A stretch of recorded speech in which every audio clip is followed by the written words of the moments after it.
గిరిరాజ్ గోవర్ధన్ కి, గోవర్ధన్ పరిక్రమ్ కి. జీవితంలో ఒక్కసారి గోవర్ధన పరిక్రమ చేసి చూడండి, మీకు కృష్ణుని మీద ఎంత నమ్మకం పెరుగుతుందో మీకే తెలుస్తుంది.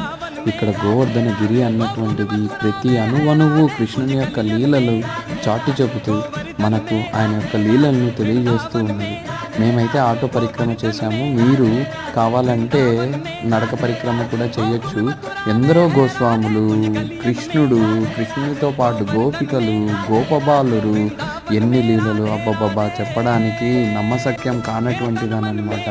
కృష్ణుడు ఉన్నప్పుడు, కృష్ణుడు బృందావనం నుంచి వెళ్ళిన తర్వాత అన్ని లీలలు ఇక్కడే జరిగినటువంటి విషయం మనం చూడవచ్చు. రాధాకుండ అన్నిటికంటే హైలైట్, తప్పకుండా మిస్ అవ్వకుండా ఉండాల్సినటువంటి విషయం రాధాకుండ, శ్యామకుండ.